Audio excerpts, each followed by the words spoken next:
내신이 있으니까 프린트 있으니까 필요한 것들 챙겨가세요.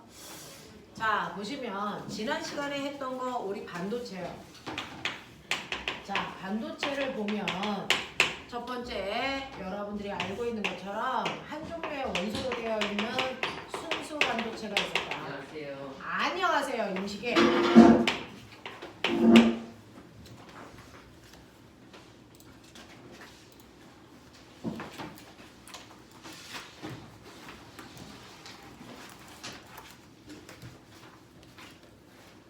자, 순수 반도체가 있다. 순수 반도체는 14족으로 되어 있는 규소로 되어 있는 얘네들을 우리가 순수 반도체라고 하고요.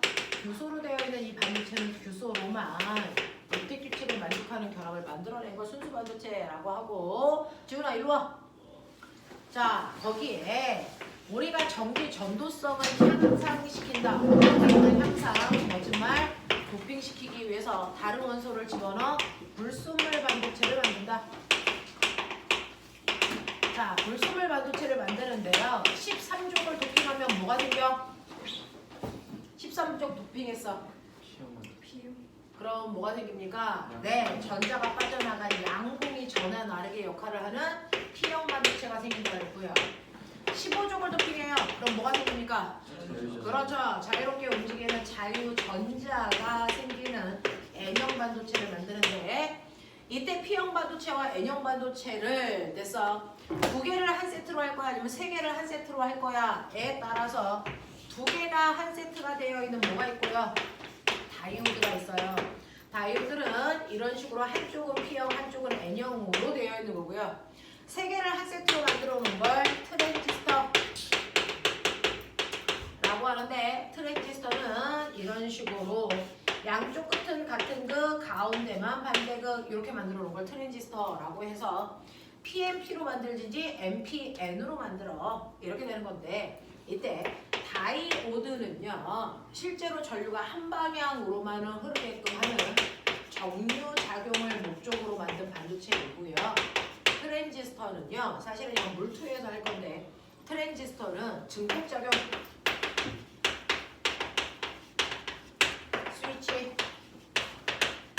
스위칭 작용, 자 이런 것들을 이용하기 위해서 만들어 놓은 게 트랜지스터예요. 그 중에서 다이오드를 이런 식으로 연결을 하면 PN, 자 전류가 잘 흐르는 방향으로 건전지를 연결하죠. 그랬을 때 전류가 잘 흐르는 방향으로 전압을 연결하는 걸 순방향 전압을 걸었다 이렇게 표현할 거고요. 순방향 전압을 걸기 위해서는 P형 반도체 쪽에 플러스가 오게끔 연결하면 된다. 그래서 전류가 항상 플러스에서 마이너스 한 방향으로만 흐를 수 있게끔 해주는데, 원래 한 방향으로 흐르는 거 아니에요? 아니죠. 우리 집에 들어오는 건 교류 전압이기 때문에 전압의 방향이 주기적으로 바뀌어서 전류의 방향도 주기적으로 바뀌는 교류 전류가 흘러야 되는데, 이렇게 트랜지스터에 해당, 아니 다이오드에 해당되는 아이를 연결해 놓으면 그중 전류가 한 방향으로만 흐를 수 있는 정류 작용을 해요. 그러면 그 한 방향으로 흐를 때 어떤 일이 발생을 하냐면, P형 쪽에 플러스, N형 쪽에 마이너스가 걸려 있기 때문에 양공과 자유전자가 가운데, 멋진 말, 여기를 뭐라 그러니? 접합면으로 가서 두 개가 만날 수 있게끔 만들어 놓은 구조다. 그래서 그러면서 우리가 PN 접합 다이오드를 기호로 표현할 때 이런 식으로 이렇게 표현한 게 다이오드 기호. 트랜지스터는 몰투에서 배울 건데, 트랜지스터는 이런 기호로 표현을 해라. 이런 식으로 표현을 해놓는다. 그래서 트랜지스터하고 다이오드는 기호적으로 달라요 라고 얘기를 하는 거예요. 자, 그러면 이런 식으로 되어 있는 다이오드에 해당되는 문제들을 몇몇 개를 여러분들이 풀어가지고 오셨을 겁니다. 그 중에서 42, 43페이지요.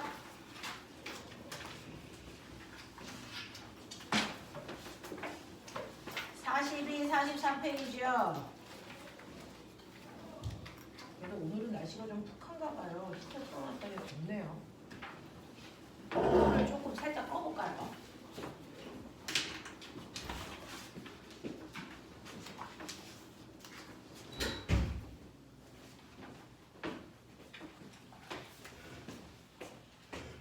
죽을 만큼 추웠어요. 엄청 추워가지고.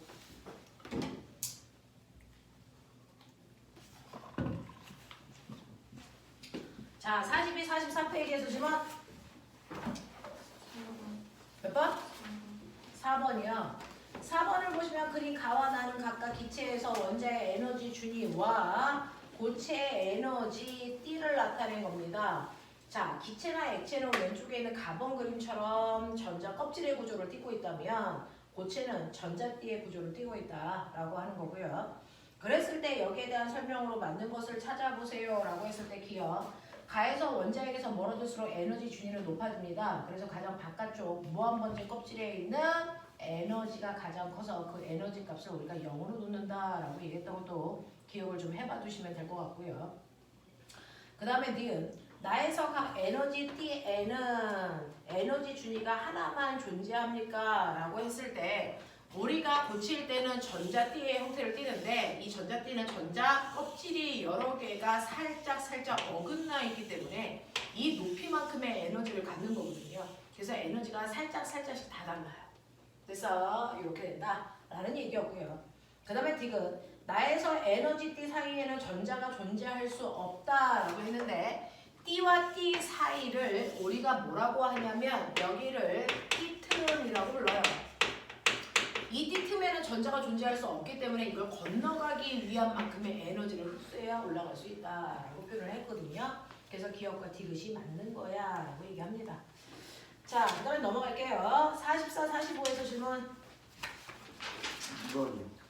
2번 보시면요. 그림은 고체의 에너지띠 구조를 모식적으로 나타낸 그림이고 여기에 대한 설명으로 옳은 것만 골라봐 라고 했는데 기억. 전자는 에너지띠에 해당되는 에너지만 가질 수 있다. 네. 에너지띠에 해당되는 에너지만 가질 수 있어서 이 에너지띠에 해당되는 에너지 값이 1이고 이 에너지띠에 해당되는 에너지 값이 4라고 치면 1 또는 4만 같죠. 중간에 2나 3은 가질 수가 없어. 이런 뜻입니다. 그 다음에 니은 에너지띠 안에서 전자의 에너지 준위는 불연속적이다 라고 하는데 이 에너지띠 안에 전자가 살짝 어긋나 있다고 했죠. 근데 그 차이가 대단히 미비하다 보니 이 에너지띠 안에 있는 전자들이 가지고 있는 에너지는 요 안에서는 연속적, 이 안에서 연속적, 근데 얘하고 얘는 불연속적. 그래서 원래 전자가 가지고 있는 에너지는 불연속적인데 고체일 때 에너지 띠 안에 있는 아이들은 연속적인 에너지를 가지고 있어 라는 별도의 표현을 씁니다. 자, 디귿 보시면 같은 에너지 띠 안에 전자는 모두 같은 에너지를 가지고 있니? 라고 하는데 살짝 다르다 그랬죠. 같은 에너지를 가지고 있는 건 아니다 라고 표현을 하시면 되겠어요. 자, 넘어가죠. 46, 47에서 질문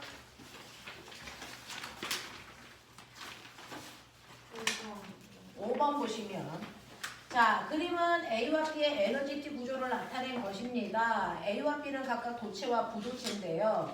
A 같은 경우에는 원자가 띠하고 전도띠가 붙어있어 A가 도체입니다. 근데 B 같은 경우에는 에너지 띠와 전도띠 사이의 간격, 띠틈이 벌어져 있죠. 이게 부도체 또는 반도체인데 여기서는 반도체라고 했으니 B가 반도체로 보시면 되겠어요. 자, 표는 상호에서 A, B의 전하 나르게 밀도를 순서 없이 나타낸 건데 이때 전하 나르게라고 하는 건 전류를 잘 흐르게끔 해주는 바로 양공이나 자유전자의 개수를 얘기하는데요. 이 개수가 많을수록 전류는 잘 흐릅니다. 그러니까 그 개수가 많은 애가 도체, 상대적으로 적은 애가 반도체다 이렇게 보시면 되겠죠. 그래서 기억을 도체로 보세요. 니은은 반도체로 보시는 게 맞습니다. 이렇게 보세요. 자, 그렇다면 여기에 대한 설명으로 옳은 것을 골라봐 라고 하셨거든요. 자, 그 중에서 보시면 기억은 도체, 네, 맞는 거고요. A는 니은에 B는 기억에 해당된다. 틀렸죠? 자, 그럼 디귿 온도가 높아질수록 B의 전하 나르게의 밀도는 증가합니까? 라고 했는데 온도가 높아지면요. 우리 기억나요? 실제로 전류의 흐름을 방해하는 저항이라는 게 있죠. 이 저항의 크기를 결정하는 건 4가지가 있는데 그 중에 하나가 온도였다. 자, 온도를 높이면 저항이 어떻게 됩니까? 저항이 커지는 물질이 있어요. 이건 물체예요. 자유전자가 너무 많아 지네들끼리 충돌하기 때문이에요.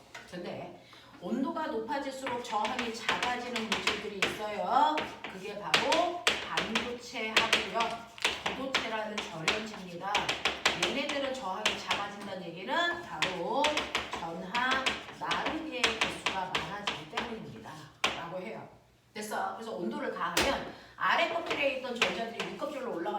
자유전자 개수가 많아지거든요. 그래서 네, 이런 식으로 해서 디귿은 맞는 얘기다라고 보시는 게 맞아요. 됐니? 넘어갈게요. 자, 48, 49에서 질문 9번. 자, 그림은 수소 원자의 에너지 준위를 양자수 n에 따라 나타낸 것이고요. 규소와 저마늄의 T 간격을 온도에 따라 나타낸 겁니다. 라고 했는데 꼬맹아, 같은 온도일 때 규소와 저마늄을 보세요. 그랬을 때 T 간격이 규소가 훨씬 더 높아요. 넓어요. 0도를 저는 보고 있어요. 0켈빈. 0켈빈일 때 규소는 T 간격이 1.17인데 저마늄은 T 간격이 0.744라서 T 간격이 더 넓은 아이가 반도체겠지요. 됐죠? 그래서 규소는 반도체 중에서도 조금 더 위로 올라가는 게 어렵구나. 저마늄보다는 이런 얘기를 생각해 보시면 되겠어요. 자, 그러면 여기에 대한 설명을 옳은 것을 찾아보세요 라고 했는데 그 중에서 규소와 저마늄은 온도가 높아지면 비저항값이 커지니 라고 했는데 규소 보세요. 온도가 높아지니까 T 간격이 줄었어요. 저마늄도 보세요. 온도가 높아지니까 T 간격이 좁아졌다는 얘기는 전류가 더 쉽게 흐를 수 있는 상태로 바뀌는 반도체라는 뜻입니다. 자, 그래서 기억은 틀린 거고요. 니은 발머 계열의 빛은 규소 원자가 T에 있는 전자를 전도띠로 전이시킬 수 있니? 라고 했는데 발머라고 하는 건 두 번째 껍질로 내려오는 전자가 방출하는 에너지를 얘기하겠죠. 두 번째 껍질로 내려올 때요. 무한번째 껍질에서 두 번째 껍질로 내려온다고 쳐봐요. 자, 무한번째 껍질이 가지고 있는 에너지는 0입니다. 두 번째 껍질이 가지고 있는 에너지는 얼마냐면 마이너스 3.4입니다. 그럼 둘의 에너지 차이는 3.4겠죠. 자, 그러면 이때 규소가 3.4만큼의 에너지를 흡수하면 규소는 윗껍질로 올라갈 수 있죠. 되겠습니까? 네. 되겠어? 네, 3.4니까 이걸 흡수하면 T 간격인 1.17보다도 더 큰 에너지를 흡수하는 거기 때문에 위로 올라갈 수 있다라는 얘기고요. 디귿. 수소 원자에서 네 번째 껍질인 상태에서 세 번째 껍질로 전이할 때 그랬어요. 네 번째 껍질에서 세 번째 껍질로 전이를 할 때 네 번째 껍질이 가지고 있는 에너지는 마이너스 0.85고요. 세 번째 껍질이 가지고 있는 에너지는 마이너스 얼마냐? 1.51이에요. 둘의 차이 빨리 구해봐. 얼마 나오니? 0. 얼마? 66이요. 0.66이랍니다. 0.66 맞아요? 네, 0.66이랍니다. 자, 그러면 이런 식으로 에너지를 방출할 때 그 방출하는 빛을 0켈빈인 저마늄이 흡수한다고 치자.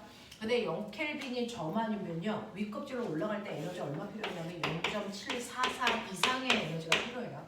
그러니까 이 에너지를 흡수할 수 없다가 맞는 거죠. 그래서 이런 것들 보세요. 넘어가죠. 자, 넘어오시면 다이오드에 해당되는 얘기들 한꺼번에 다 정리해 드렸으니까 보시면 되겠고요. 그 중에서 62, 63페이지에서 질문 받을게요. 8번이요. 8번 보시면요. 자, 8번 같은 경우에는 그림을 불순물 반도체 A, B를 접합하면 자, PN 접합 다이오드를 만들 수 있는데 A와 B의 전환 나르기에는 각각 양봉과 자유전자다. 그 중에서 A는 양봉 보이는 P형 반도체고요. B는 자유전자 보이는 N형 반도체고요. 가운데는 접합면에서 두 개가 만나서 결핍증이 생긴 겁니다. 자, 그랬을 때 기억 보시면 A는 P형 반도체이다. 정확하게 맞는 표현이고요. 자, 그 다음에 니은 보시면요 라고 합니다. 니은 보시면 B에서 접합면에 가까운 영역은 마이너스를 띈다 라고 했는데 B에서 접합면에 가까운 영역은 마이너스 전하를 띠니? 라고 했는데요. 실제로 반도체는요. P형이던 N형이던 그래서 얘네들은 이 상태가 중성이에요.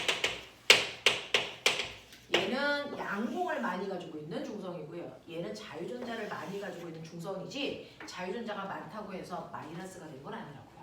되겠어? 그런 뜻입니다. 그래서 니은 틀린 거고요. 디귿 보시면 접합면에서 B에서 A 방향으로 전기장이 형성되니? 라고 했는데 자, 전기장이라고 하는 거요.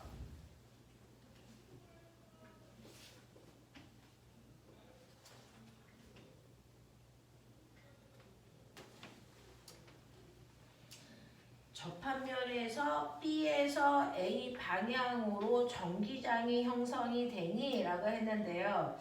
이거는 좀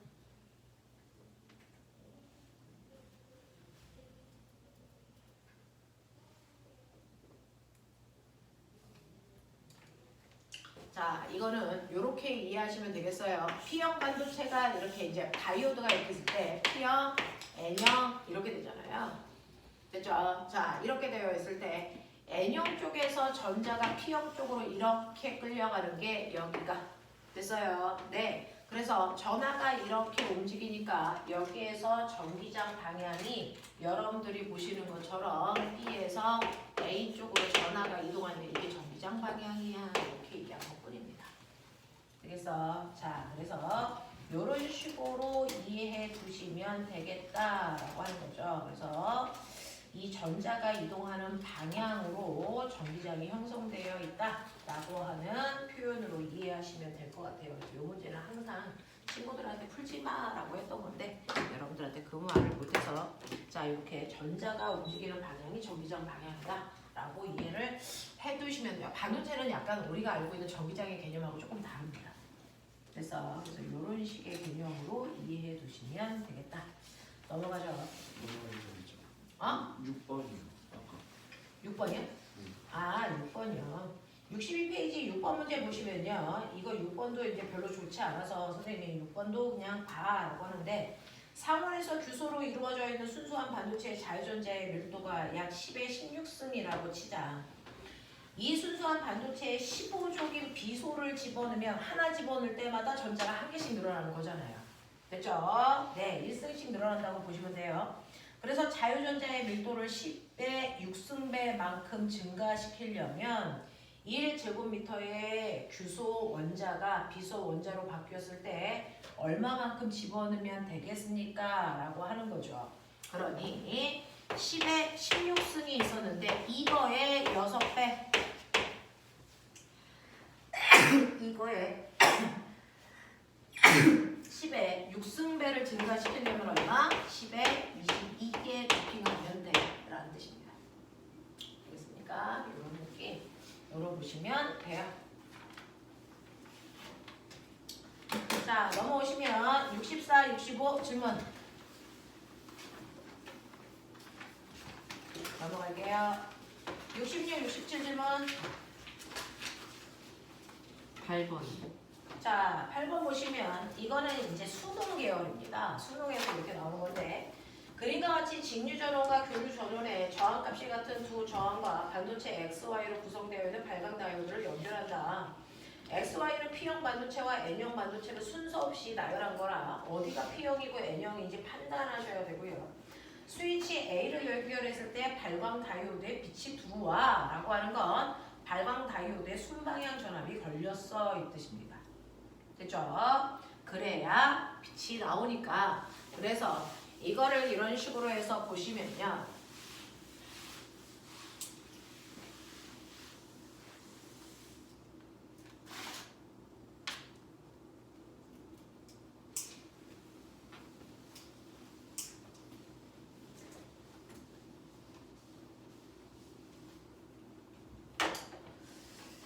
여기 보시면 이런 식으로 되어 있잖아요. 저항은 전압이 어느 방향으로 연결되어 있던 저항에는 전류가 흘러요. 전압을 연결하면. 근데 이게 반도체가 있기 때문에 순방향 전압밖에 못 흐르게 만들어 놨다는 거잖아요. 그래서 이런 느낌으로 이렇게 되어 있어요. 그래서 스위치가 있고 여기에 A 전원 단자, B 전원 단자가 이렇게 되어 있는 것 같아요. 그래서 이런 식으로 여기에 이런 식으로 되어 있네요. 그래서 이제 이렇게 연결이 될 건데 첫 번째 A에 연결했더니 발광 다이오드에 빛이 들어와서 얘가 이제 가동이 되어 있다는 건 내 입장에서 순방향 전압이 A랑 이렇게 연결할 때야.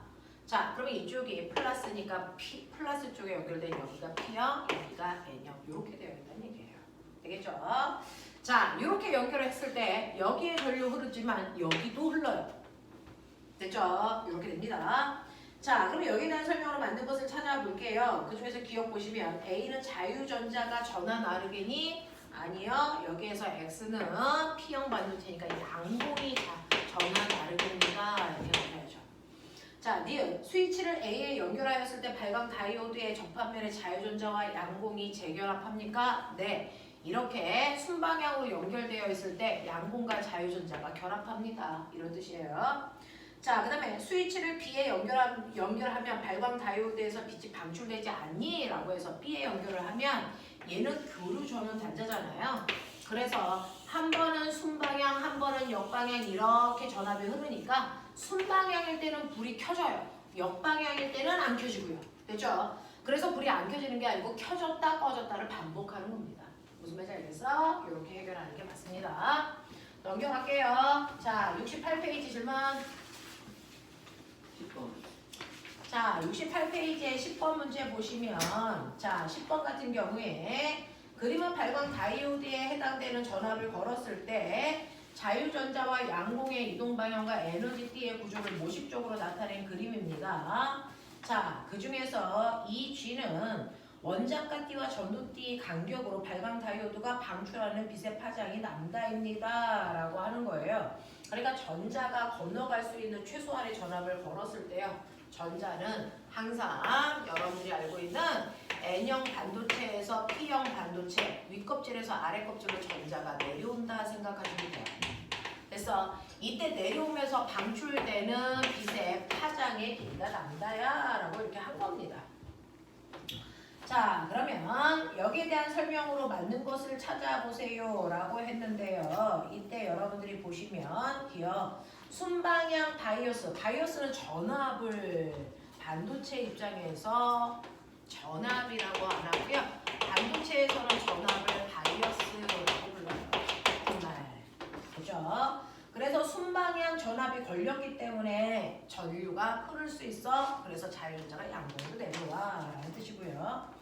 자, 그 다음에 니은 접합면에서 전도띠의 전자가 원자가 띠의 양봉으로 이동한다. 네, 전류가 흐른다는 게 전자가 양봉으로 내려온다는 얘기입니다. 자, 그 다음에 이때 여기에서 남다에 해당되는 값은요 라고 했어요. 실제로 이때 에너지가 방출되는데 방출되는 에너지는 원래는 HF인데요. 진동수 F는 남다분의 HC로 바꿔서 쓸 수도 있거든요. 그래서 이 자리에다가 요거 H분의 C로 쓸 수 있거든요. 그래서 이 자리에 요거 대입하시면 남다분의 HC가 되거든요. 됐죠? 그러니 이때 파장의 길이가 남다라고 했으니까 우리는 중간 단계 빼시면 남다라고 하는 건 2분의 HC야. 이렇게 가거든요. 그래서 이렇게 하는 거거든요. 그래서 여러분들이 보시면 여기에서 전자가 방출될 때 파장의 길이가 요만큼이어야 되는데 앞에 의미 없는 2가 붙어서 틀렸어 라는 뜻입니다. 이해돼요? 네, 그런 얘기 한 거예요. 넘어갈게요. 자, 이렇게 해서 여러분들이 알고 있는 반도체까지를 깔끔하게 정리해드렸고요. 오늘은 본격적으로 전기장이라고 하는 부분을 중학교 2학년 내용과 3학년 내용을 복습하면서 할 건데 그거 하기 전에 선생님하고 반도체에 해당되는 문제 몇 개만 풀어보죠.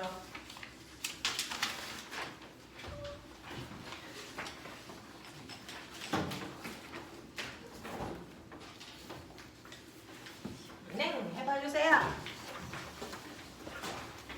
문제는 엄청 쉬워요.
2분.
자, 시간이 모자랄까요?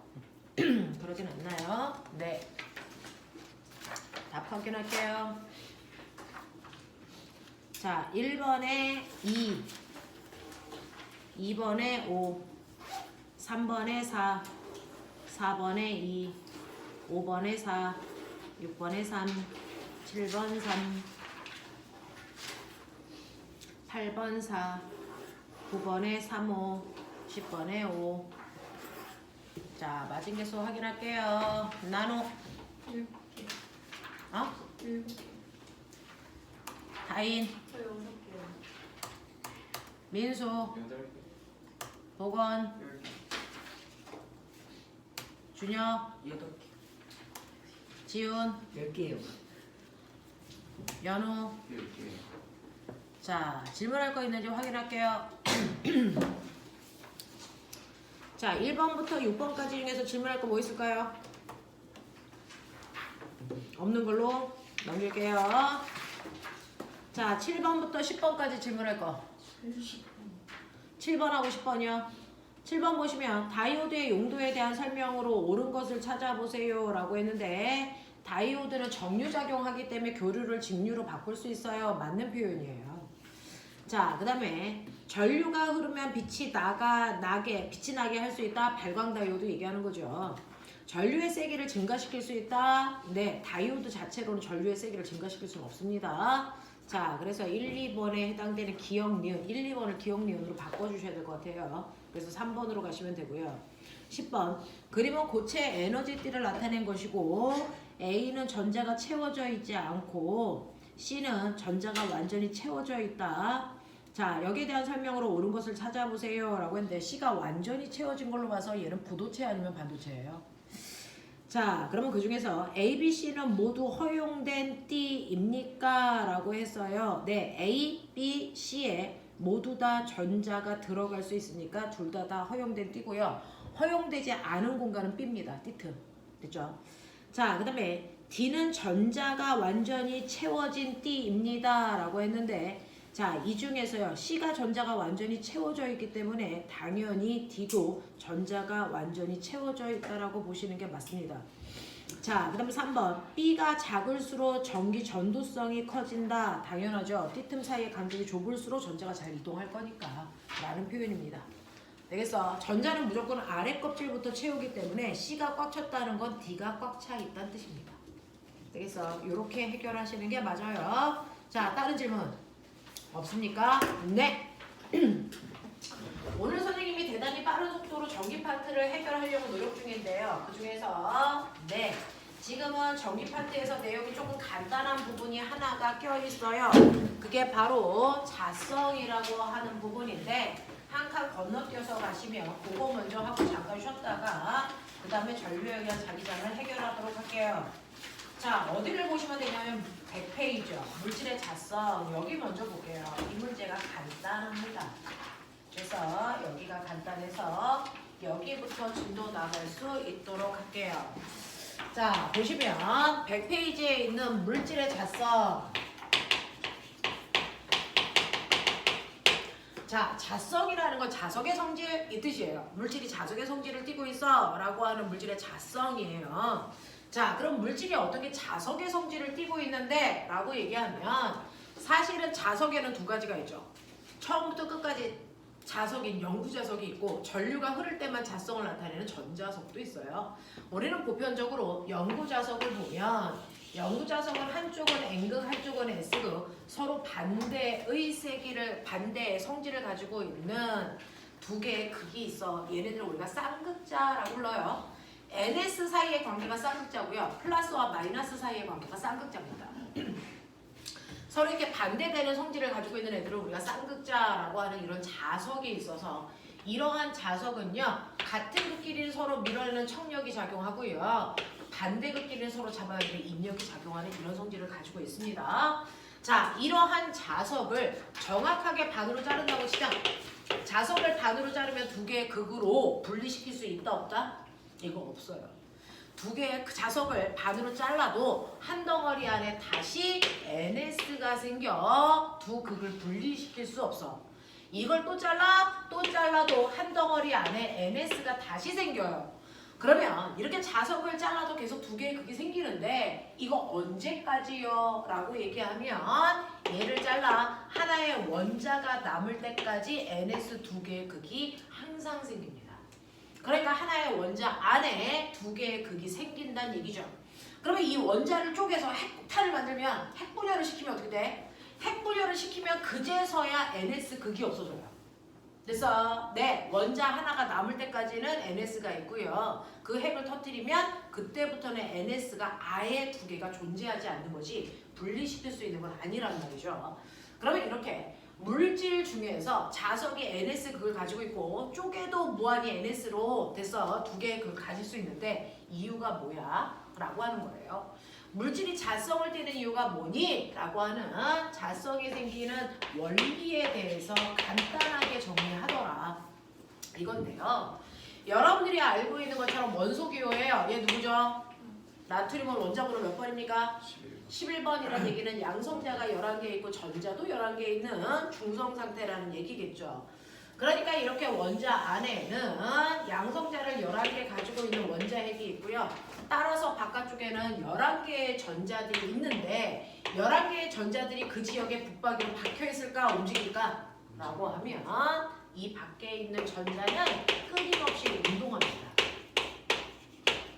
전자가 운동하는데 어떻게 운동하냐면 마치 태양 주변을 지구가 도는 것처럼 전자들이 원자핵 주변을 뺑글뺑글 돌기 때문에 끌려가지 않아요. 됐어? 네. 그래서 마치 태양 주변을 전자가 크게 공전하는 것처럼 지구가 공전하는 것처럼 전자도 공전에 해당되는 운동을 하고요. 마치 지구가 하루에 한 바퀴 스스로 도는 자전을 하는 것처럼 전자도 그 자리에서 한 바퀴 도는 자전에 해당되는 운동도 같이 해요. 그래서 하지만 이 공전과 자전이라는 단어는 쓸 수 없습니다. 이건 천체에서만 쓰는 단어잖아요. 그러면 전자가 원자핵을 중심으로 크게 한 바퀴 도는 걸 공전이라고 안 하고 우리는 이거를 전자의 궤도 운동이라고 이름만 바꿔서 불러. 자, 그 자리에서 한 바퀴 도는 자전에 해당되는 운동을 자전이라는 단어를 안 쓰고 전자의 스핀 운동이라는 단어로 바꿔서 부르는 것 뿐이지 의미는 같아. 됐어? 그러면 이렇게 전자가 궤도 운동을 한다든가 스핀 운동을 하면 어떤 일이 발생을 하냐면 우리가 중학교 내용을 선행하고 왔으니까 이렇게 도선 속에 전류가 흐르면 전류가 흐르는 도선 주변에 뭐가 생긴다 그랬어? 자기장.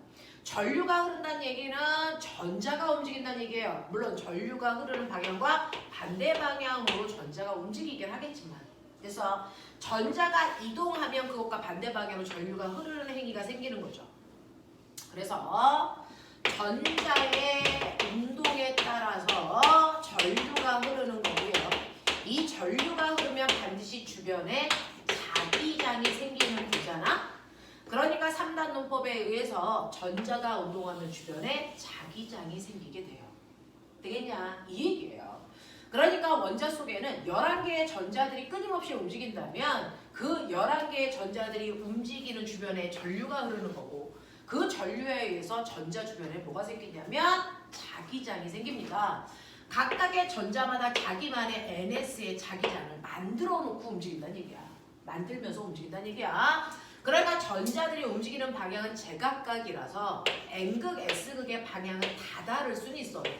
다 다를 수는 있어도 이런 식으로 N극, S극의 방향이 다 다를 수는 있어도 전자마다 이렇게 자기장을 가지고 있게 된다고요. 됐어? 자, 그러면 이 자기장을 갖게 되면 자기력이라는 걸 갖게 된다는 얘기고요. 그렇다면 하나의 원자 안에는 11개의 자기력이 생기잖아? 어떤 이쪽 방향으로 자기력이라는 힘이 생기고요. 어떤 애는 이쪽 방향으로, 어떤 애는 이쪽 방향으로, 어떤 애는 이쪽 방향으로. 이렇게 다양한 방향으로 자기력이 생기면 이거를 합한 합력 방향이 실제로 하나의 원자의 자기력 방향이 만들어지겠죠. 되겠죠?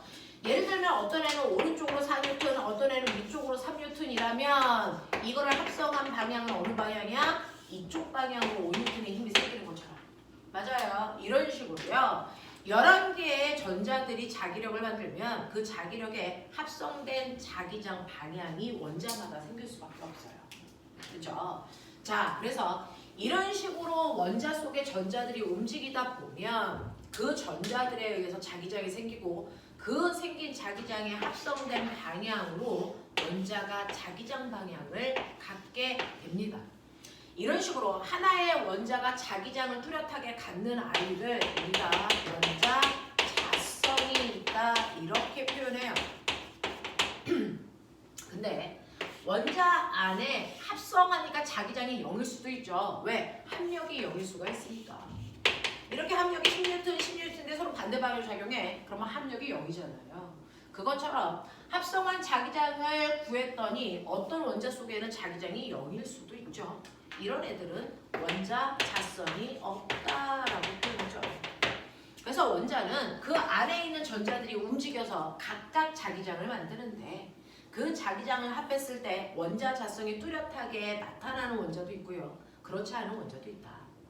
그러면 그 중에서 원자 자성이 뚜렷하게 나타나는 이 원자들로 구성되어 있는 물질이 있다는 거죠. 어떤 물질이 있는데 원자 자성이 뚜렷한 아이들로 구성되어 있는데 얘네들의 자성의 방향이 다 똑같아요. 이 방향이에요. 그래서 여기가 N극, S극, N극, S극, N극, S극, N극, S극 원자들이 이렇게 가지고 있다는 얘기예요. 그랬을 때요. 가운데에 있는 아이들끼리는 서로 반대되는 극을 가지고 있으니까 얘네들이 서로 상쇄되는 힘을 만듭니다. 상쇄되는 힘, 상쇄되는 힘을 만들기 때문에 자 자석의 안쪽에는 자기력이 생기지 않습니다. 생기지 않고 바깥쪽에 상쇄되지 않은 아이들에 의해서만 S극, N극이라는 자기력이 뚜렷하게 만들어지는 이게 바로 영구자석이에요. 그 영구자석을 만드는 게 바로 자철석이라는 물질이에요.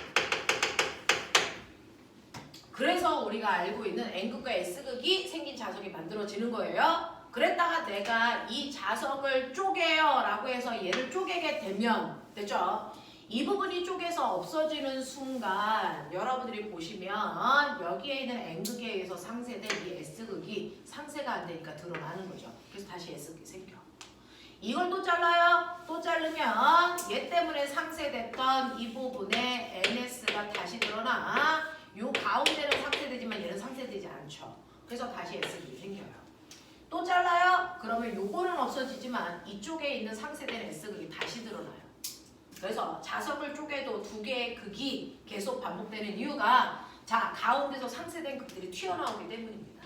그래서 이렇게 되더라. 자 이런 식으로 되어 있는 얘가 바로 영구자석인데 보편적으로 물질들은 어떤 줄 아세요? 보편적인 일반적인 물질들은요 원자자성이 있는 원자들로 되어 있더라도 이 원자들이 가지고 있는 자기력 방향이 모두 다 중구난방 이런 식의 방향을 가져요. 이런 식의 여기가 N, 여기가 S 이런 식으로 되어 있어요. 그래서 뚜렷하게 어디가 N극, 어디가 S극 이런 것들이 드러나지 않아. 일반적으로. 대표적으로 이 새끼가 철이에요. 철. 이렇게 되어 있단 말이죠. 됐죠? 그래서 원자들이 자화되어 있는 N극, S극 방향이 모두 다 일률적으로 같은 방향이 아니라고요. 불규칙한 방향이라고요. 그래서 자성이 뚜렷하게 드러나지 않는 물질들이 일반적인 대부분의 물질들이야. 자, 근데 이러한 물질들 바깥쪽에다가 이런 식으로 영구자석을 놉니다. 이런 식으로 영구자석을 놓으면 이 자석에서 작용하는 힘의 방향을 우리가 자기력 방향, 그 자기력 방향이 N극에서 S극을 향하는 방향이고 그 방향으로 화살표를 나타내는 게 자기력선이거든요. 그래서 외부 자석에 의해서 만들어진 자기적 방향이 오른쪽 방향일 때요. 이 안에 있는 원자 자성은 영향을 받냐고요? 받는다고요. 어떻게 받아요? 정확하게 얘와 같은 방향으로 자화됩니다. 자, 정확하게 외부 자기장과 같은 방향으로 자화가 돼서요. 여기가 SN 이런 식으로 자화가 돼서 가운데 있는 아이들은 상쇄가 되더라도 말단에 있는 아이들이 튀어나오기 때문에 그래서 S극 옆에는 N극이 생겨 인력이 작용하는 방향. S극, N극 옆에 S극이 튀어나와서 인력이 작용하는 방향. 됐어. 그래서 외부 자기장과 내부 자기장이 같은 방향으로 배열되어 있어. 자석과 물체가 서로 인력이 작용하는 방향으로 자화되는 물질들. 이런 물질들이 만들어져요. 원자자성이 있는 애들은. 됐어. 그랬다가 내가 외부의 자석을 치우면 어떻게 될까요? 외부의 자석을 치우면 자화된 상태를 그대로 유지할까? 아니면 원래대로 불규칙한 상태로 돌아갈까? 라고 하면 자화된 상태를 그대로 유지하는 물질이 있다. 걔네들을 우리는 강자성체라고 한다. 얘가 바로 대표적으로 철이다. 그래서 철로 만들어진 쇠못 있죠? 그 쇠못에다가 자석을 막 긁어. 그러면 그 자석에 의해서 내부 자기장이 일정한 방향으로 자화됩니다. 그랬다가 자석을 치우고 나도 이 못은 자화된 상태를 유지하기 때문에 여기다 클립을 갖다 대면 마치 못이 자석처럼 클립을 붙인다고요. 그래서 강자성체란 얘기입니다. 근데 자석을 치우자마자 자성을 잃어버리는 아이도 있어. 그런 아이를 우리는 상자성체라고 부르겠다. 대표적으로 알루미늄이 그래요. 그래서 알루미늄은 자석을 갖다 대고 있으면 알루미늄이 자석처럼 행동하는데 자석을 치우자마자 자석을 잃어버려요. 알겠어? 이런 애들도 존재한다. 자, 이러한 강자성체를 이용해서 만든 게 여러분들이 그동안 썼던 컴퓨터의 하드웨어. 컴퓨터의 하드예요, 하드. 됐어? 그래서 우리가 컴퓨터에다가 막 그 기록을 해놓고 거기다가 저장하는 순간 그 하드에 됐어? 이렇게 전자자석이 이렇게 내려와서 여기 N이라고 하면 그 밑에는 S로, 얘가 옆으로 가서 여기를 S라고 하면 여기는 N으로, 이렇게 NS가 기록이 돼요. 그리고 나서 얘를 치워도 얘는 강자성체이기 때문에 그 기록을 저장합니다. 그리고 나면 컴퓨터에서 다시 기록을 불러오라고 할 때 S는 0으로 N은 1로 컴퓨터 언어로 환산해서 기록을 다시 출력해 주는 겁니다. 됐어?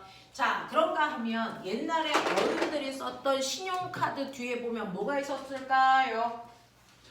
네, 신용카드 뒤에 보면 여기에 됐어? 마그네틱 카드라는 게 옛날에 있었단 말이죠. 그것도 강자성체로 만들어서 엄마의 정보를 여기에 0101로 저장을 해요. 그래서 단말기에 긁는 순간 누구 카드 이게 나오는 거죠.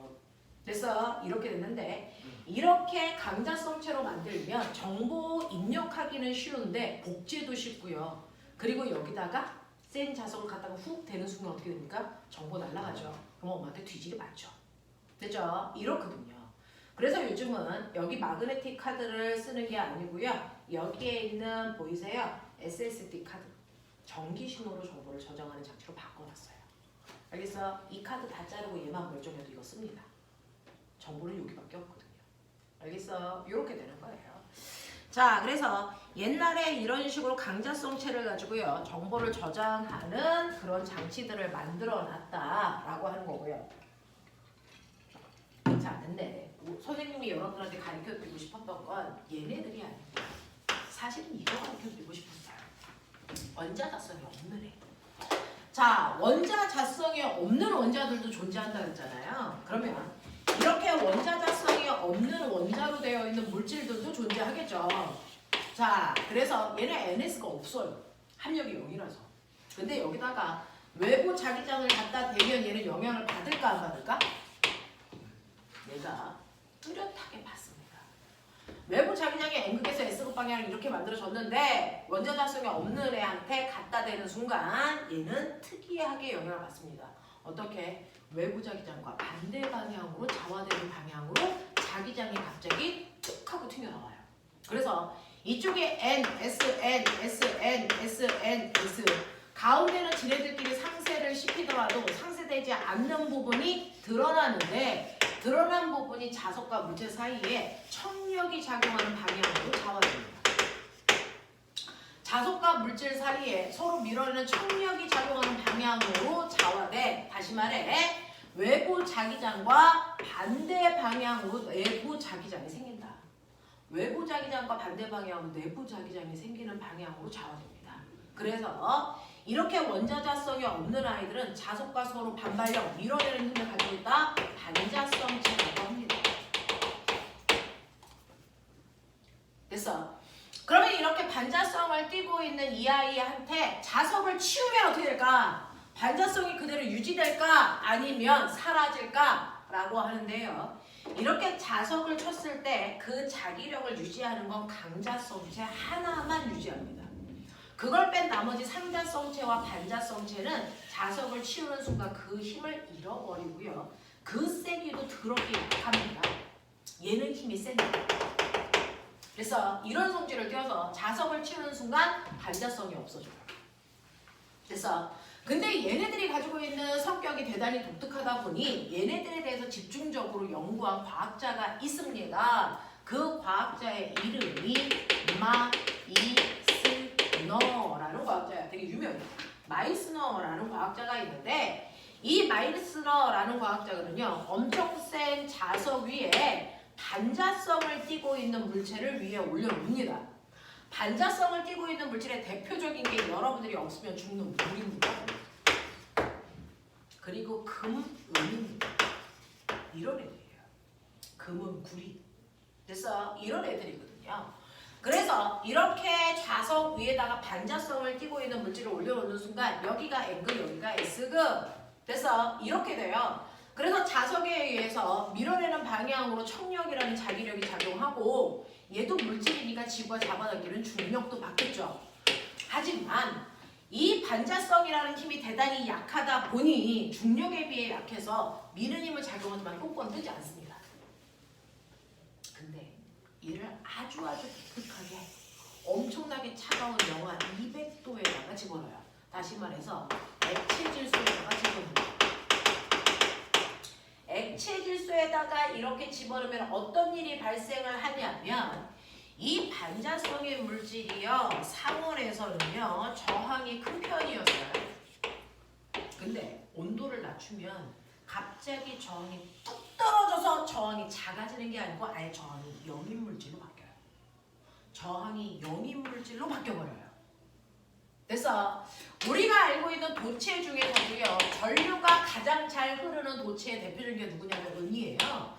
은은 저항이 작아도 0.1 정도 나오는데 그래서 이렇게 반자성을 띠는 물질들을 온도를 낮춰 특정한 온도, 정말 임계온도, 임계온도보다 온도를 더 아래로 낮추는 순간 저항값이 아예 0이 됩니다. 저항값이 아예 0이 됩니다. 도체보다도 저항이 작아지죠. 그래서 우리는 이 물질을 뭐라 그런다? 초전도체라고 불러요. 저항이 지금 전기가 오는 거예요? 네, 전기에서의 저항이. 그래서 이렇게 저항값이 0이 되는 초전도성을 띠는 물질들이 돼서 만들어지는데 얘네들이 주로 반자성을 띠는 물질들이야. 그래서 이렇게 저항이 0이 되는 순간 엄청나게 빠른 속도로 전자들이 회전을 하면서 이때 생기는 반자성을 크게 만든다고요. 그래서 중력이 너무 커서 뜨지 못했다가 얘가 반자성이 되게 크니까 갑자기 팍 하고 튕겨 올라가죠.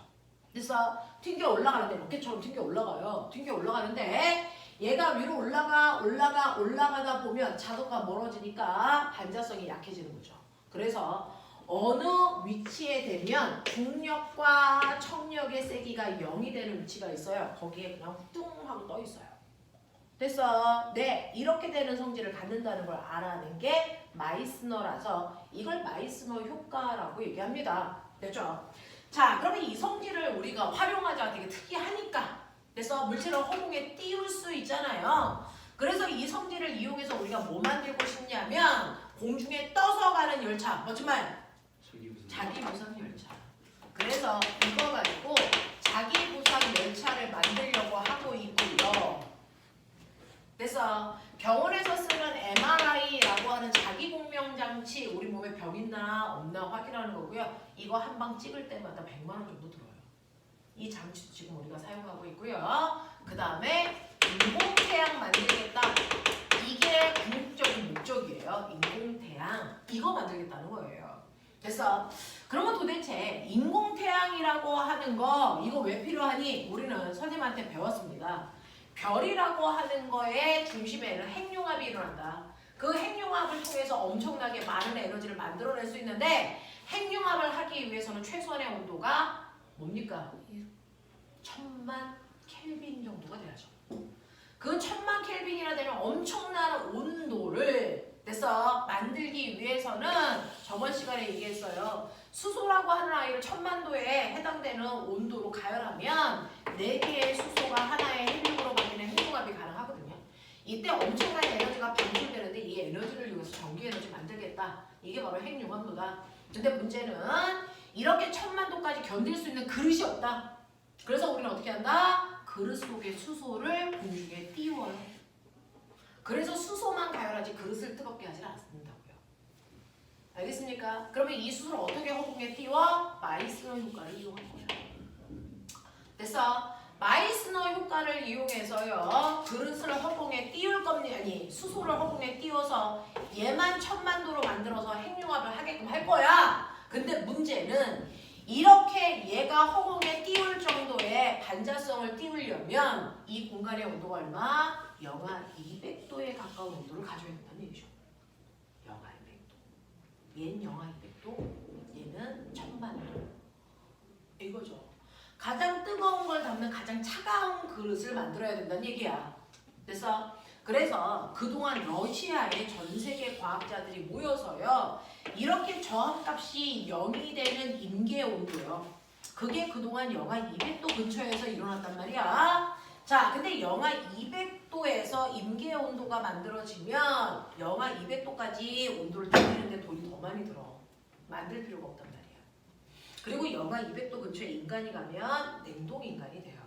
그래서 이거는 쓸모가 없는 기술이거든요. 그래서 임계 온도를 높일 수 있는 방법들을 러시아의 전 세계 과학자들이 모여서 연구했단 말이야.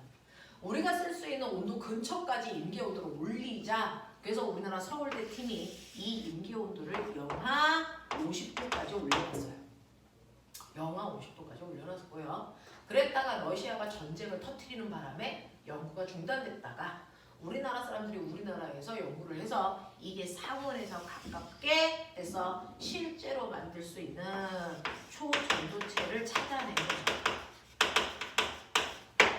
그래서 주식시장이 들썩들썩했던 거죠. 되겠냐? 그래서 우리나라 연구팀이요 실제로 실온 가능 그 실온에서도 초전도성을 띠는 물질들을 찾아냈답니다. 됐죠? 이렇게 된다라고 하는 이게 물질의 자성 파트야. 별로 어렵지 않죠? 아시겠죠? 됐어? 이런 성질을 가지고 있다라고 하는 거 기억을 좀 해봐 두시면 되겠죠? 자, 그래서 너네가 지금 봤던 내용이 간단하게 이런 얘기예요. 자, 그래서 보시면 책 잠깐 볼게. 정신 차려! 졸면 뒤져!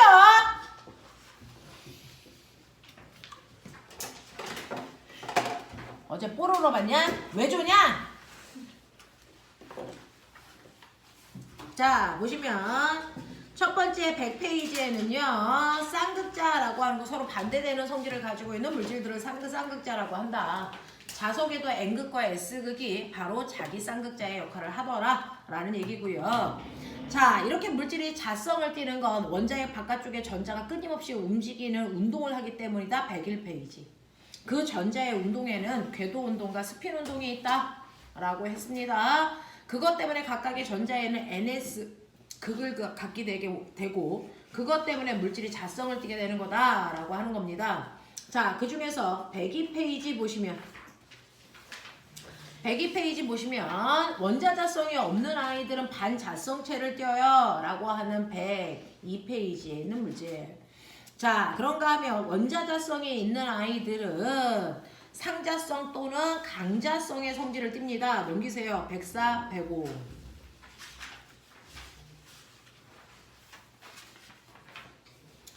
그 중에서 105페이지에 있는 강자성체는요. 자석을 치워도 어느 정도까지는 자성을 유지하는데 상자성과 반자성은 자석을 치우면 자성을 금방 잃어버려요 라고 얘기하는 거죠. 됐어?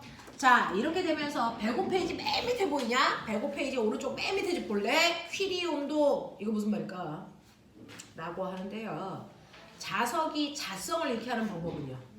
핵분열을 시키는 거 말고 뭐 있을까요? 뜨거운 온도로 가열하면 자석이 자성을 잃어버려요.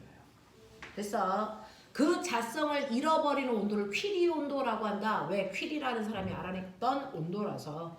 그 중에서 철 같은 경우에는 1043도까지 온도를 높이면 철이 자성을 잃어버리고요. 코발트는 1394 뭐 이런 식으로요. 됐어? 이렇게 자석의 성질을 잃어버리게끔 하는 방법은 뜨겁게 가열하는 방법도 존재하더라 라는 얘기입니다. 자, 그래서 넘기시면 106페이지요. 강자성체를 이용해서 만든 것들이 하드디스크 하고요. 마그네틱 카드가 대표적이다 라고 하는 거 기억을 좀 해봐 두시면 되고요. 그 중에서 강자성을 띠는 물질 중에 가장 대표적인 게 물이야 라고 했습니다. 물 열라 특이하죠. 화학을 하고 계시면 조금 더 편하고요. 아니어도 상관이 없는데 이렇게 수도꼭지에서 물이 쫄쫄쫄쫄 나온다고 치자. 수도꼭지에서 물이 이렇게 나와. 자, 이렇게 물이 쫄쫄쫄쫄 나오는 수도꼭지 근처에 전기를 띠고 있는 대전체를 갖다 댔을 때와 자석을 갖다 댔을 때 물의 움직임이 정반대로 나타나요. 아세요? 실제로 우리가 알고 있는 하나의 물방울은 H2O라고 하는 물방울인데 이 물방울은 그 자체가 중성이긴 하지만 그래서 원자 단위로 보면 수소 쪽이 약한 플러스 산소 쪽이 약간 마이너스를 띠고 있는 중성 물방울이에요. 그래서 이렇게 플러스 또는 마이너스 전기를 띠고 있는 대전체를 물방울 근처에 갖다가 대면 무조건 대전체와 반대되는 극들이 끌려옵니다. 그래서 마이너스 플러스 이런 식으로 그래서 네 가까운 쪽이 반대극이 되기 때문에 물방울 대전체 쪽으로 끌려옵니다. 이유는 물이 원자 단위로 플러스와 마이너스의 극으로 나뉘어져 있는 물방울은 극성 분자이기 때문이다. 그래서 대전체의 영향을 받아 물방울이 무조건 끌려갑니다. 선생님 플러스 갖다 댔을 때 끌려왔으니까 마이너스 갖다 대면 물방울이 밀려요? 라고 하면 뒤질는데요. 마이너스를 갖다 대면 거꾸로 플러스가 이쪽 방향으로 옵니다. 이런 식으로. 그래서 또 끌려갑니다. 그러니까 대전체가 무슨 극이든 상관없이 물방울은 무조건 끌려갑니다.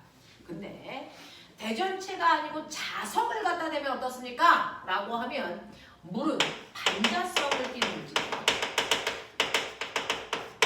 그래서 자석을 갖다 대면 무조건 자석과 미는 방향으로 잡아내기 때문에 물방울이 자석 옆에서 이렇게 바깥쪽으로 밀립니다. 알겠어? 이런 성질을 가지고 있어. 특이하죠? 특이하죠? 그래서 물은 반자성을 띠고 있다라고 하는 것도 기억을 좀 해봐 주시면 좋겠습니다. 자, 그럼 문제 몇 개만 하고 잠깐 끊을게요.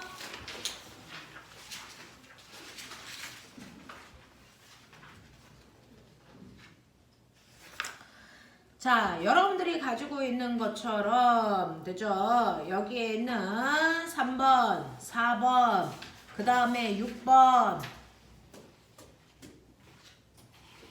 그 다음에 10번 요거 4개만 하고 잠깐 끊을게요. 3번, 4번, 6번, 10번 빨리 풀어.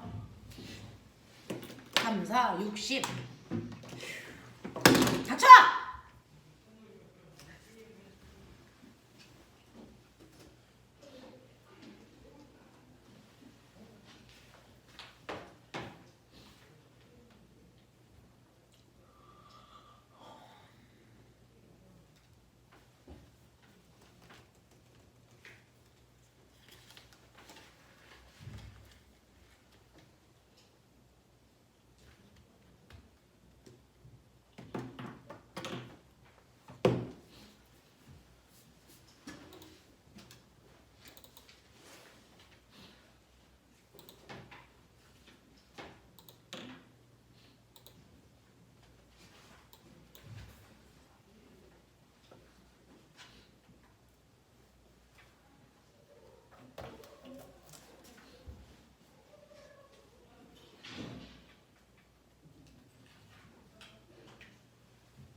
볼게요.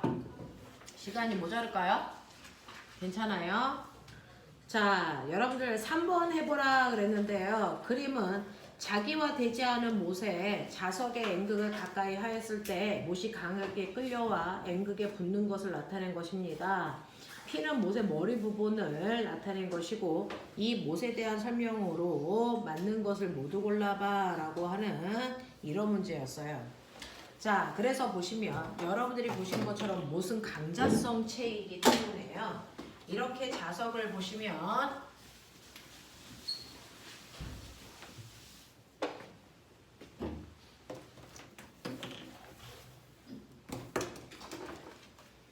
이렇게 자석이 있을 때요. 못의 머리 부분이 이렇게 붙어 있거든요. 그러면 여기가 S, 여기가 N 이렇게 된 거예요. 그렇죠? 자, 이렇게 되어 있다. 그러면 여기에 대한 설명으로 맞는 것을 찾아볼 건데 그렇다면 무슨 반자성이니? 아니, 서로 잡아당기는 인력이 작용하는 방향으로 자화되어 있으니까 반자성체 아니고요. 그 중에서 P 부분은 S극이죠. N극 아닙니다. 자, 그랬을 때 내부 자기장 방향은 A 방향이니? 라고 했는데 내부 자기장은요. 사실은 여러분들 선생님이 조금 이따가 설명을 할 건데 자석은 여기가 N극, S극 이렇게 되어 있어요. 자, 자석은 여기가 이렇게 N극, S극 되어 있을 때 여기 나침판이 있다고 치죠. 자, 이렇게 되어 있을 때 나침판에 N극이 받는 힘의 방향은 이쪽 방향이 N극이 받는 힘의 방향이고요. S극이 받는 힘의 방향은 이쪽 방향이겠죠. 맞아요. 같은 위치에서도 N극이 받는 힘의 방향이 어느 방향이니 S극이 받는 힘의 방향이 어디니? 라고 하면 똑같은 위치에서도 N극이 받는 힘의 방향은 왼쪽이고요. S극의 나침판의 자침이 받는 방향은 오른쪽이란 말이죠. 이렇게 나침판이 있어요. 그래서 이렇게 같은 지점에 있을 때 힘의 방향이 N극이냐 S극이냐에 따라 정반대로 나타나기 때문에 우리는 자기력이라고 하는 힘의 방향은 나침판의 N극이 받는 힘의 방향으로 정의합니다. 그래서 우리가 흔히 자기력이라고 하는데 이 자기력 방향은 바로 나침판의 N극이 받는 방향으로 얘기해요. 나침판에 N극이 받는 힘의 방향을 자기력 방향이라고 해요. 그래서 여기서는 나침판의 N극이 이쪽 방향을 받으니까 자기력 방향이 이쪽이겠구나. 여기다 놓으면 N극이 밀리는 힘을 받으니까 여기서는 이렇게 나가는 방향이겠구나. 그러면 여기다가 N극을 놓으면 어떻습니까? N극이 N극을 밀고 S극이 N극을 당기기 때문에 이걸 합성한 실제로 나침판의 N극은 여기를 가리켜요. 됐어요. 그래서 이 방향이 N극이 받는 힘의 방향이야. 이렇게 해서 이 주변에 있는 N극이 받는 힘의 방향을 부드러운 곡선으로 연결한 걸 우리가 자기력선이라고 한다고요. 그래서 자기력선을 그릴 때는요. 자석에 N극에서 나와 S극으로 들어가는 방향으로 부드러운 곡선을 그리면 이게 자기력선입니다. 이런 식으로 그려져요. 나침판에 N극이 받는 힘의 방향. 근데 얘가 전기력과의 차이점이 뭐냐면 전기력은 플러스 8에서 마이너스 8으로 전기력선이 이렇게 그려지거든요. 자기력은 이렇게 그려지거든요. 근데 전기력선은 플러스에서 나와서 마이너스로 들어가는 순간 끊겨. 근데 자기력은요. N극에서 나와서 S극으로 들어가는 순간 끊기는 게 아니고 사실은 이 내부에서 이렇게 연결되어 있어요. 이렇게 연결되어 있어서 닫힌 폐곡선을 떼어요. 닫힌 폐곡선을 이렇게 만듭니다. 근데 내부를 그리면 복잡해지잖아요. 그래서 내부를 안 그리는 것뿐이에요. 그래서 외부 자기장과 내부 자기장은 반대 방향으로 형성된다. 이 얘기거든요. 근데 우리가 맨날 얘기하는 건 외부 자기장 방향을 얘기합니다. 우리가 얘기하는 건 외부 자기장 방향이라 자석의 N극에서 S극을 향하는 방향이 자기력 방향이야 라고 얘기하지만 내부의 자기력 방향은 거꾸로 S에서 N극을 향하는 방향이에요. 알겠어? 네, 이런 얘기예요. 그래서 외부에서는 N극에서 S극으로 이렇게 자기력이 생기겠지만 내부는 거꾸로 이렇게 생기겠죠. 됐어? 이런 얘기예요. 그래서 이 자석의 못의 내부 방향의 자기력 방향은 A 방향이다. 맞는 얘기예요. 자, 그 다음에 4번 보시면 그린 가나다는 자기화되어 있지 않은 쇠물체 ABC에 네오디움 자석을 가까이 했을 때 나타나는 모습인데 ABC는 하나는 강, 반, 상이래요. 누가 누군지 알아맞혀 보세요 라고 하는데 가장 쉬운 건 반자성체죠. 반자성체는 밀리는 겁니다. 그러면 여기서 밀리는 거 C가 반자성체고요. 그 다음에 A와 B는 끌리는 거니까 상자성 아니면 반자성인데 그 세기가 B가 더 세니까 B가 강자성체, A는 상자성체 이렇게 구별하시면 되겠어요. 자, 그 다음에 두 번째 임계 온도보다 낮은 온도로 냉각된 초전도체는요 ABC 중에서 어디에 속합니까? 네, 초전도성을 띠는 건 바로 반자성을 띠고 있는 C겠죠. 되겠어? 이런 식으로 가시는 게 맞다라는 겁니다. 자, 그 다음에 6번 보시면 그림 가는 그랬어요. 자, 그림 가는 실로 천장에 매달린 강자성체 막대와 양쪽의 자석, N극, S극을 가까이 가져갔을 때 막대가 자기장 방향과 나란하게 정지되어 있는 모습을 나타낸 것입니다. P는 막대의 한쪽 끝부분이고요. 자, P는 막대 한쪽 끝부분이고 나는 가에서 막대와 나란한 방향으로 전류가 흐르는 직선 도선을 막대 아래에 고정시킨 후에 자석을 치웠을 때 자, 얘가 회전하는 방향이 이래요 라고 하는 거 앞단원에 있는 전류에 의한 자기장을 배웠으면 조금 더 쉬웠을 텐데 중학교 내용 안다고 치고 그래서 해보고요. 이따 이 부분을 해봐 드릴게요. 일단은 여러분들이 보시는 것처럼 이렇게 막대를 실로 묶어 놓고요. 여기에다가 N극을 근처에 갖다 놨기 때문에 얘가 S극, N극으로 정화됐을 거야. 됐죠? 이 부분을 우리가 P라고 할 거야. 이렇게 되어 있는 겁니다. 자, 그리고 나서 전류가 흐르는 도선이 있어요. 전류가 오른쪽으로 흐를지 왼쪽으로 흐를지 모르겠는데 이 상태로 이 위에 얘를 띄워놨을 때 전류가 흐르니까 얘가 이렇게 회전을 하더래요. 자, 그러면 우리 아세요? 전류가 흐르는 막대가 이렇게 있을 때 얘는 나침판의 역할을 하는 거예요. 나침판이 도선보다 위에 있다고요. 그랬을 때 받는 자기력 방향이 여러분들이 이쪽을 향해야죠. 그럼 전류 이렇게 흘렀어야죠. 되겠어요? 그래서 전류가 이 방향으로 흘러야 전류가 흐르는 도선보다 꼬맹아 이렇게 전류가 이렇게 흘렀을 때 부드럽게 감았을 때 자기력이 이쪽 방향으로 생기겠죠. 되겠습니까? 네, 그런 것들을 얘기하네요. 그래서 전류는 여러분들이 보시는 것처럼 되죠? 오른쪽 방향으로 흘러요. 라고 얘기하시면 되겠죠. 마지막 10번 문제 갈게요. 자, 그림은 여러 전기기구의 스위치로 이용되는 리드 스위치의 원리를 나타낸 것입니다. 자, 자석이 없을 때 리드 스위치는 열려있는 상태고요. 자석을 가까이 하면 리드 조각이 접촉해서 스위치를 닫습니다. 라고 얘기를 합니다.